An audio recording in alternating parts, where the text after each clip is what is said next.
Hello, my little babies. Welcome back to the vault. It's your boy, MC Stormbreaker Titties, Blonde Heartthrob Titties, and the film I will be reviewing this evening is Thor: Love and Thunder, the fourth one in the franchise out of all of them. Let's just jump straight into it. This one opens with an introduction to our villain Gore as he loses his daughter and turns from faithful acolyte to vengeful sociopath. Fun cast for this one. Chris Hemsworth once again reprises his role and is buffer than ever. He's fucking huge. He's joined by old and new cast members alike. He is rejoined by Natalie Portman, who plays Portman, who plays Lady Thor, Taika Waititi, who plays the wisecracking Korg, as well as Tessa Thompson. New cast members include, most notably, Russell Crowe as the Greek god Zeus. The standout for me, though, and one of the new additions, was Christian Bale, who played Gore, the God Butcher, and honestly, he was terrifying. You know, Bale will nail any role he is given, and he does tenfold playing this part. There's also quick cameos at the start from the Guardians of the Galaxy chaps, Chris Pratt, Dave Bautista, all those. Like I said, just a really fun cast, and they all do really well. They're all really likeable. The story for this one follows Thor on from where we left him after the events of Endgame. Been travelling with the Guardians before he's called back to New Asgard to deal with a new and more dangerous threat. It's a fun adventure story that introduces characters new and old, reintroduces new old characters, obviously introduces reintroduces old characters. Did I say that? Reintroduces old characters and obviously introduces some new ones. It was a lot of fun to delve deeper into the god side of Marvel, with our heroes visiting a literal pantheon of gods. Of course, what with it being Marvel, there are laughs, there are some funny jokes, but a lot didn't really land for me. More on that in a bit, though. The story does do a really good job at keeping the pace flowing. It doesn't feel like it dips at all, which is good. And obviously, like I said, the characters are likeable, so there is that going for it.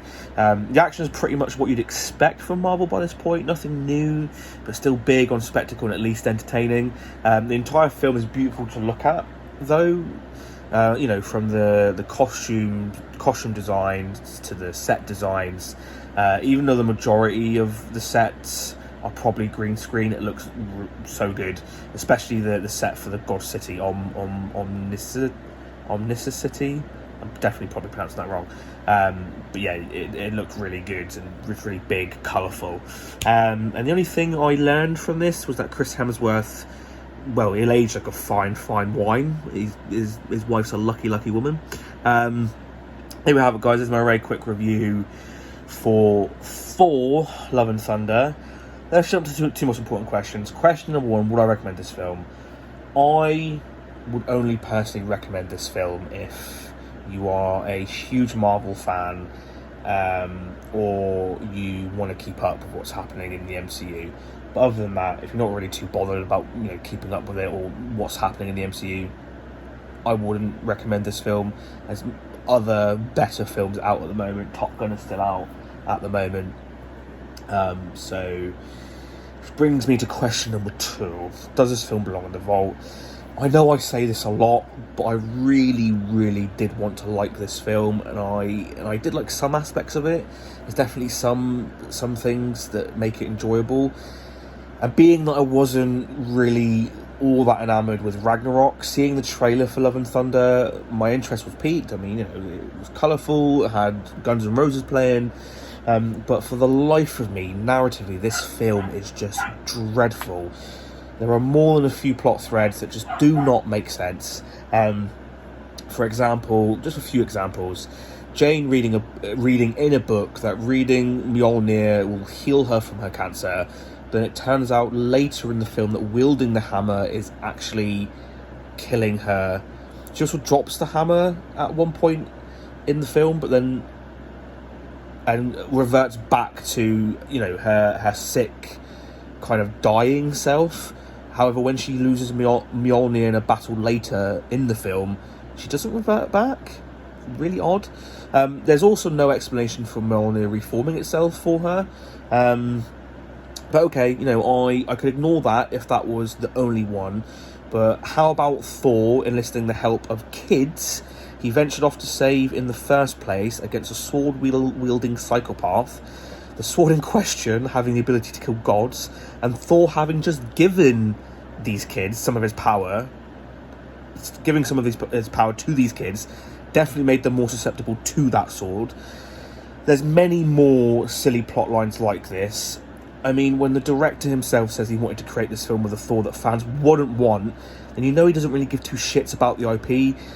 And that brings me on to Taika Waititi, who is, honest to God, a hack of the strongest kind.